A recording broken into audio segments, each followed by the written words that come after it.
Hello friend, नमस्कार। मैं दिनेश शर्मा। आज आपको डिलेड मैरिज ऑफ गर्ल्स के विषय में बताएंगे कि लड़कियों की कुंडलियों में ऐसे कुछ योग होते हैं तो उनके विवाह विलंब से होते हैं। और कई बार पुरुषों की कुंडली में भी ऐसे कुछ योग होते हैं जो विवाह को विलंब प्रदर्शित करते हैं। तो चलते हैं आगे कि विवाह विलंब के कारण कुंडली में कैसे जाने। इसके पहले मैं आगे बढ़ूँ, ये मेरा मोबाइल नंबर है, ये मेरा मेल एड्रेस है। किसी भी जातक को, किसी भी सज्जन को यदि कुंडली विश्लेषण करना है, इस नंबर पे आप संपर्क कर सकते हैं। नाम मात्र की फ़ी पे आपका काम हो जाएगा, ठीक है। कोई नाटक नौटंकी नहीं होगी और सहजता से उपलब्ध हो। लड़कियों की शादी में विवाह विलंब, ये है टॉपिक, ठीक है। जो माता पिता को सबसे बड़ी चिंता होती है कि उसकी बेटी का सही विवाह हो जाए।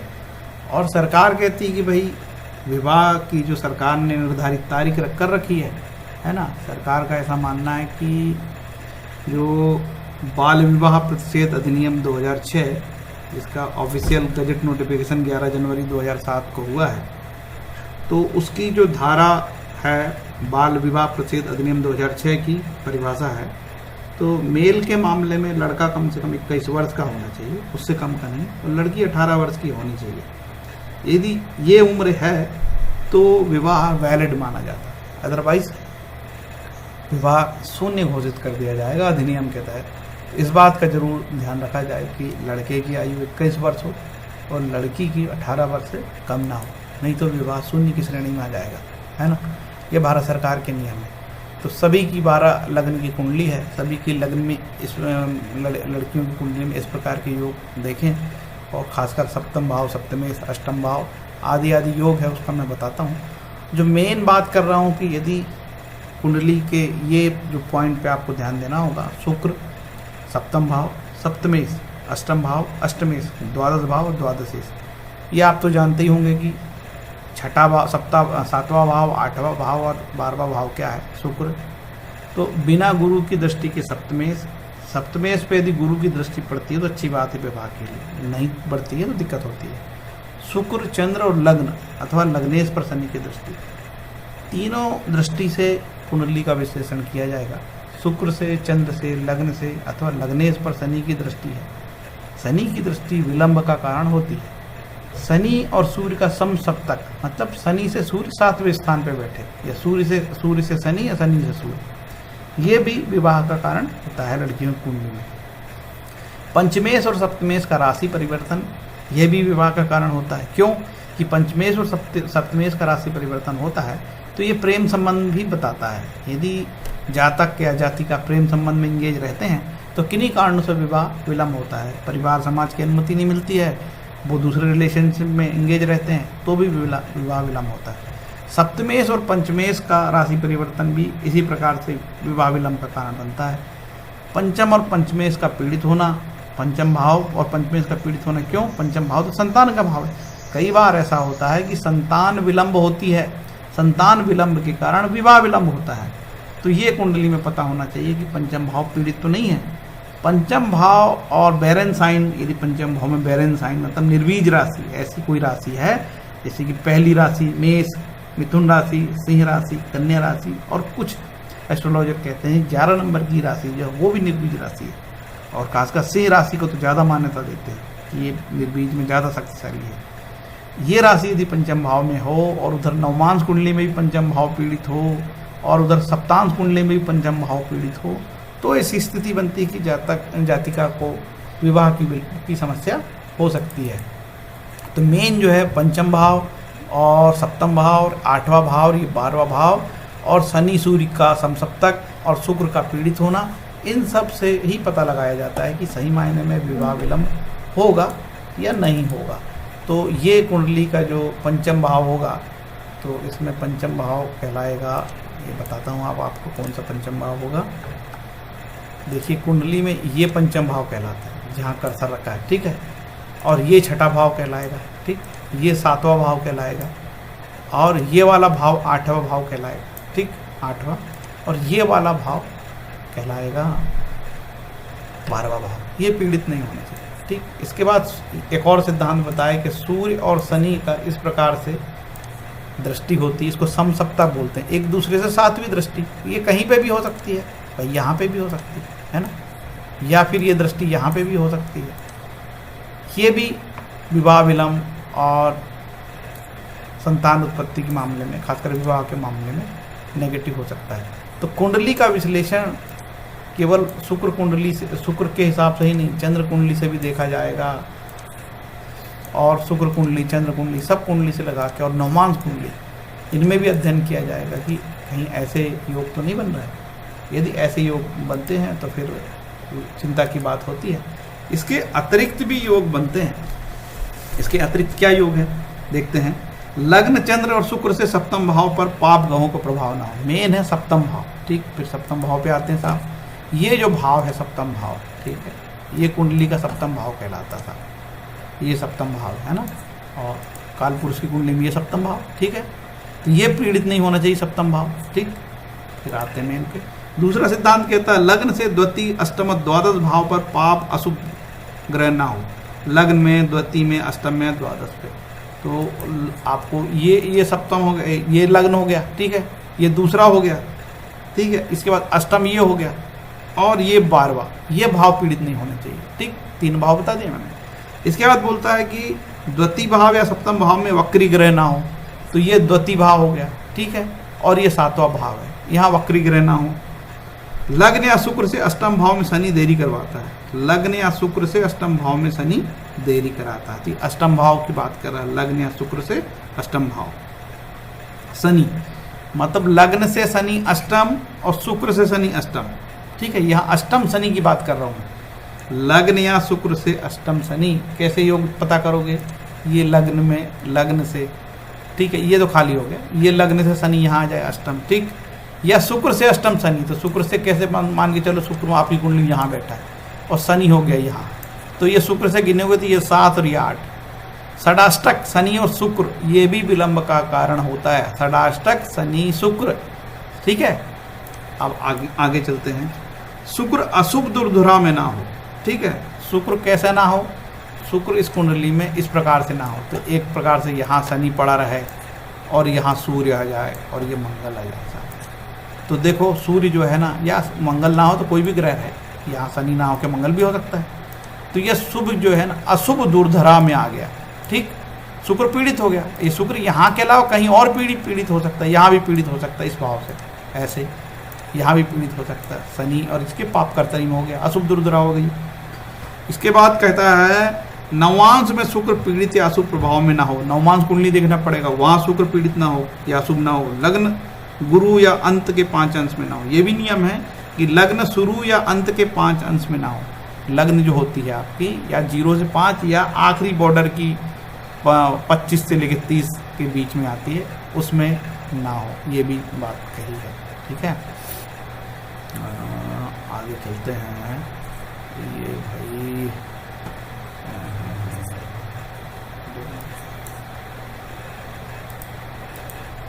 हाँ, अब ये पूरा थोड़ा आ गया, नहीं तो जरा बाहर भाग रहा था, ठीक है, इससे परेशानी हो रही थी समझाने में। जरा आगे चलते हैं। सप्तमेश का छठ या अष्टम या द्वादश भाव से संबंध। सप्तमेश का छठे, 8वें, द्वादश भाव से संबंध कैसा भाई? सप्तमेश कहलाता है यहाँ का मालिक। यहाँ का मालिक का छठे, 8वें और 12वें भाव से संबंध नहीं होना चाहिए। इसके बाद बोलता है सूर्य द्वारा सप्तम भाव को पीड़ित या सिंह राशि में पाप ग्रह। सूर्य द्वारा सप्तम भाव, सूर्य से सप्तम भाव पीड़ित नहीं होना चाहिए, या सिंह राशि में पाप ग्रह नहीं होना चाहिए। सिंह राशि मतलब 5 नंबर की राशि होती है। ये 5 नंबर की राशि में पाप ग्रह नहीं होने चाहिए। मान के चलो कि ये सिंह राशि साहब यहाँ बैठ गई है, ठीक है। एक तो निर्बीज राशि और एक तो सूर्य बैठ जाए इसमें, या मंगल बैठ जाए, सॉरी, हाँ, या यहाँ मंगल बैठ जाए साहब, ठीक, और शनि बैठ जाए। ये लो संतान उत्पत्ति में हो गई समस्या। अब संतान उत्पत्ति में समस्या तो विवाह विलंब भी हो जाता है। ऐसे कारणों का पता लगाना पड़ता है। यहाँ सूर्य की जगह राहु बैठ जाए, ये लो संतान विलंब हो गई साहब, और विवाह विलंब भी हो गए, दोनों काम हो गए। और इसी तरीके की स्थिति यहाँ निर्मित हो जाए साहब, तो ये लो यहाँ ऐसी निर्मित हो जाए, यहाँ ऐसे, तो यहाँ पे भी फिर दिक्कत हो जाती है। ये ऐसे, ये ठीक है। इसके बाद बोला है शुक्र से लग्न सप्तम भाव से बली हो। लग्न ज़्यादा बली हो और सप्तम भाव पाप कर्तरी में हो, ठीक है, तो भी ये ठीक नहीं है। सप्तम भाव यदि पाप कर्तरी में हो, ये सप्तम भाव, ये लो साहब भाई, सप्तम भाव पाप कर्तरी कर दिया मैंने, ये बन गई पाप कर्तरी। मान के चलो यहाँ कोई बुध भी बैठा हो लेकिन ये पाप कर्तरी में आ गया, ठीक। यहाँ कोई भी राशि हो सकती है और यहाँ पे ये पाप कर्तरी हो गई, इसको हटा देते हैं। यहाँ कोई भी राशि होती, यहाँ 6, 7, 8, 9, 10, 11, 12 कोई भी राशि हो सकती है, ठीक है, पाप कर्तरी हो गया। कोई भी राशि हो सकती है 1 से लेके 12 तक, ये पाप कर्तरी हो गया। आगे चलते हैं। शुक्र से द्वादश भाव या द्वादश से इसकी स्थिति देखी जाएगी। लग्न से द्वितीय अष्टम द्वादश भाव पर अशुभ प्रभाव हो, ठीक है। लग्न व सप्तम भाव के स्वामी इनमें बैठे हों। चतुर्थ दसम भाव के स्वामी वहाँ स्थित ग्रह लड़कियों के विवाह को प्रभावित करने में महत्वपूर्ण भूमिका निभाते हैं। नवांश में शुक्र मंगल से प्रभावित होने वाले ग्रह विवाह कराने में या इनके विलंब में अपनी भूमिका निभाते हैं। नवांश कुंडली में भी देखा जाएगा कि शुक्र मंगल वहाँ पीड़ित तो नहीं हो रहे हैं। नवांश कुंडली में शुक्र मंगल पीड़ित हो जाएंगे तो विवाह में विलंब हो जाता है।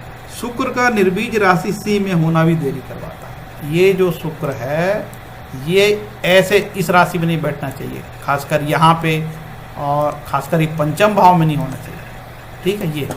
ये निर्बीज राशि में यहाँ बैठे तो बच्चे ही पैदा ना हो, बच्चे पैदा करने की क्षमता ना हो कुंडली में, तो जातक परेशान हो जाएगा, विवाह विलंबी होगा और संतान विलंबी हो जाएगी, इसका भी ध्यान रखना होगा। इसके बाद कुछ चीज़ें उन्होंने उपपद जेमनी का बताया है, मैं वो यहाँ नहीं बता रहा हूँ। और ये भी बताया कि शनि बृहस्पति युति या सम सप्तक होना भी देरी करवाता है। शनि का गुरु के साथ ऐसा यहाँ बैठ जाना, ठीक है, शनि गुरु की युति या शनि गुरु का समसप्तक संबंध, ऐसा ये संबंध कहीं भी बन सकता है, यहाँ पे भी हो जाता है। यहाँ पे भी शनि गुरु की युति हो जाए या फिर ऐसे संबंध बन जाए। और खासकर पंचम में बैठे तो फिर क्या, पंचम में गुरु बैठ जाता है ना, तो ये पंचम में गुरु कई बार हमने तो बताया आपको कि उच्च का गुरु भी संतान विलंब करा रहा भैया, ये हालात। अभी मेरे पास एक अनुभव आया कि उच्च का गुरु है, 4 नंबर कहाँ है साहब, ये 4 का हो गया, ये उच्च का गुरु बैठ गया यहाँ। जातक खुश, कुंडली बाँचने वाला भी खुश, अरे बाप रे, गुरु उच्च का। लेकिन इस जातक की कुंडली मेरे पास आई, 41 वर्ष में तो इसका विवाह हुआ और अभी भी बेचारा बच्चे के लिए परेशान है, कुंडली बचवा रहा है मेरे से। तो मैं भी भ्रमित हो गया, यार उच्च का गुरु तो अच्छा ही देगा। लेकिन मेरा अनुभव भी आया है कि उच्च के गुरु से सावधान जितना रहना है पारिवारिक मामले में बहुत ज़रूरी है। ये देखो एक कुंडली मेरे पास आई, ये उच्च का गुरु, आप भला कौन आदमी बताए भाई उच्च का गुरु बैठा है, हम तो यही बोलेंगे पत्नी भी साधु संत होगी साहब, गुरु है उच्च का। ऐसा नहीं है। इस जातक की कुंडली में इस तरह की कुंडली आई, 7वां भाव है। जातक ने बोला मैंने अनाथ बीबी से शादी किया, अब जातक से उसका तलाक हो गया, छूट गया। ये गुरु इस तरीके की ग्रह स्थिति यहाँ पे बड़ी ठीक नहीं है विवाह के लेके, और ये भी यहाँ पे ठीक नहीं है। यहाँ पे बच्चा ही नहीं, गुरु उसको अकेला कर देता है, ठीक है। इस प्रकार का मेरा अनुभव है, हो सकता है किसी एस्ट्रोलॉजर का और कुछ अनुभव हो। भाई ये तो ज्योतिष की बात है, तरह तरह की बात।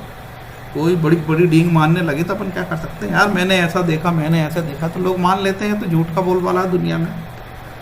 द्वितीय भाव अष्टम भाव में अशुभ परिवर्तन, देखो द्वितीय भाव का और अष्टमेश का बुरा परिवर्तन कैसे, आपको मैं थोड़ा अनुभव से बताता हूँ कैसे कैसे परिवर्तन हो जाए। मान के चलो यहाँ पे ये बुध और यहाँ पे ये शुक्र है, तो शुक्र बैठ जाए यहाँ और बुध बैठ जाए, ऐसा अशुभ परिवर्तन दोनों का। अब यहाँ कोई भी स्थिति बन सकती है, ऐसा ये बुध बैठ गया यहाँ और शुक्र बैठ गया, ये अशुभ परिवर्तन भी विवाह विलंब कराने में सक्षम है। यदि सप्तमेश क्रूर ग्रह हो, चलो देख लेते हैं भाई, बोलता है कि सप्तमेश क्रूर ग्रह हो, तो सप्तमेश ये क्रूर ग्रह हो सकता है। ये शनि का इसका स्वामी ये क्रूर ग्रह हो गया। यहाँ पे ये शनि हो सकता है कुंभ का, यहाँ पे साहब मकर का शनि हो सकता है, ये हो गया। अब यहाँ साहब मंगल हो सकता है, ये क्रूर ग्रह हो गया। यहाँ साहब मेष राशि हो सकती है ना, राशि ये लो साहब, ये मेष हो सकती है, क्रूर ग्रह हो, ठीक है। अब फिर यहाँ पे राहु बैठ जाए तो फिर तमाशा जानते ही, राहु बैठ जाए तो वो अपना अलग तमाशा करवाता है, इस तरह की स्थिति। और बताया सप्तम भाव में बुध शुक्र शनि शुभ नहीं होते हैं। सप्तम भाव में बुध, ठीक है, और शुक्र और शनि ये विवाह के मामले में शुभ नहीं होते। ठीक है, ये ऐसा है। ठीक, और बताया सप्तम विवाह योग आयु में, हाँ ये भी बोला है कि भाई देखो आपको उसको जातक को दशा भी मिलनी चाहिए, ऐसी दशा मिली है जो जातक को सपोर्ट ही नहीं कर रही है। ठीक है, तो विवाह ही नहीं हो रही है। कोई बुरे भाव की दशा मिल जाए तो कई बार विवाह ही नहीं होता जातक का, ऐसा भी होता है। नवम भाव नवमेश का कमजोर होना समृद्ध विवाह के लिए बाधक हो सकता है। देखो नवम भाव बहुत पीड़ित हो, ठीक है, मान के चलो कि नवम भाव यहाँ पे मंगल नीच का हो जाए, ये नीच का कर दे, ये भी विवाह विलंब का कारण बनता है। ठीक है, या यहाँ शनि सूर्य नीच का हो जाए, सूर्य कहाँ था इस कुंडली में, ये नीच का हो जाए, या वो अनेक कारणों से पीड़ित भी हो सकता है, ये पीड़ित हो गए। ठीक है, यहाँ शनि बैठ जाए, राहु बैठ जाए, दुनिया भर की बात हो सकती है, केतु बैठ जाए, ये पीड़ित हो गए। ठीक, पाप ग्रह की दृष्टि ये बताएं। सप्तम भाव में मांदी या धूम, यही सप्तम भाव ये है, यहाँ पे मांदी दो अप्रकाश ग्रह बैठ जाए, या अप्रकाश ग्रह होते हैं मांदी धूम, यहाँ पे मांदी और धूम है तो भी विवाह विलंब हो जाता है। सप्तम भाव में ज्ञातिकारक का होना या सप्तमेश का मृत्यु भाग में होना, सप्तम भाव में ज्ञातिकारक होना, ज्ञातिकारक उसको माना जाता है जो जेमिनी पद्धति से जिस ग्रह के अंश सबसे कम होते हैं वो ज्ञातिकारक। सॉफ्टवेयर बड़े आसानी से ज्ञातिकारक निकालता है और आप भी निकाल सकते हो, सबसे कम जिसके ग्रह हो ज्ञातिकारक। आपकी कुंडली में जो ग्रह राहु केतु को छोड़कर जो ग्रह सबसे कम अंशों का हो ज्ञातिकारक, वो यदि यहाँ बैठ जाए कोई भी, जैसे बुध ज्ञातिकारक यहाँ बैठ तो हानिकारक विवाह विलंब। और ये भी बोला है कि ये सप्तमेश का यहाँ का जो सप्तम का स्वामी है कोई भी हो सकता है 1 से लेके 12 तक, है ना, यहाँ पे 1 से लेके 12 कोई भी राशि हो, उसका स्वामी यदि मृत्यु भाग में हो तो आदरणीय KN राव साहब ने एक तालिका बनाई है, उसमें बताया है कि साहब ये जब यदि सूर्य, जैसे उदाहरण के लिए मान के चलो यदि सूर्य गुरु यदि 5 डिग्री में हो तो मृत्यु भाग, उदाहरण बता रहा हूँ, यदि सूर्य 10 डिग्री में हो तो मृत्यु भाग है। ऐसी एक तालिका है जो मैंने एक वीडियो में बताया भी है, वो यदि मृत्यु भाग में हो तो विवाह में विलंब होते हैं। ठीक है, तो ये सब विवाह विलंब के कारण है। यदि विवाह विलंब हो रहा है तो भगवान शिव की आराधना करना चाहिए, मेरा ऐसा मानना है। तो भाई ये मेरा वीडियो था डिलेड मैरिज, मैं ज़्यादा ज्ञानी नहीं हूँ, जितना जो सीखा पढ़ा बता दिया भैया, है ना। आपको यदि ऐसा लगता है कोई डिलेड मैरिज की कोई समस्या है तो आप मेरे से संपर्क कर सकते हैं, आपका मैं समाधान कर दूंगा, आपकी कुंडली का विश्लेषण कर दूंगा। ये मेरा नंबर है, ये मेरा मेल का एड्रेस है, और आपको जो है कोई परेशानी अनुभव नहीं होगी मेरे साथ, क्योंकि मैं कई लोगों की मदद करता रहता हूँ, आपकी भी कर दूंगा। नॉमिनल फीस है, ऐसा भी नहीं लगेगा आपको कोई बड़ा भारी भरकम फीस भी नहीं है कि आपको बिल्कुल फट्टा बिठा दूँ 15,000 20,000, ऐसी फीस नहीं है। मात्र 500 रुपये की फ़ीस में आपका मैं काम कर देता हूँ, समय भी पर्याप्त देता हूँ, जल्दी भी उपलब्ध हो जाता हूँ, और बात का पैसा भी चार्ज नहीं करता, ना राहु केतु बताऊँगा, ना डराऊँगा, ना कोई मैं पूजा पाठ सजेस्ट करता है। ऋषि पाराशर ने जो बताए हैं, खासकर शिव की पूजा के बारे में ऋषि पाराशर कहते हैं, मैं भी सबको कहता हूँ, ओपनली बोलता हूँ कि किसी की कुंडली हो ना हो, विवाह विलंब हो रहा है तो भगवान शिव की से प्रार्थना करें, निवेदन करें, ओम नमः शिवाय का जप करें, ओम त्र्यंबक का जप करें, रुद्री पाठ करें यदि सक्षम हो तो रुद्री कठिन भी है, संस्कृत की भाषा है, इतना ही पर्याप्त है, इतने में आपको भला होगा।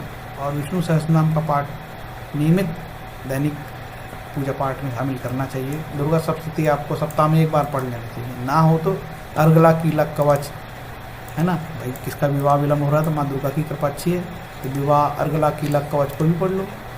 या देवी सर्वभूति भूतेश्वरी वाली प्रार्थना है पीछे, तंत्रोक्त देवी सूक्तम, उसमें देवी जी, हाँ सब चीज़ सबकी, आपकी बुद्धि की, आपके परिवार की, पति सबकी मदद करती है, तो विवाह भी हो जाएगा और सब कुछ ठीक हो जाएगा। उम्मीद है ये वीडियो मेरा पसंद आया होगा आपको। यदि वीडियो पसंद आया होगा तो मेरे चैनल को लाइक सब्सक्राइब करें, जिससे कि चैनल में रेटिंग आए, मैं भी 2 पैसे कमाऊँ, मेरा भी भला हो और आपका भी भला हो। हरे कृष्ण।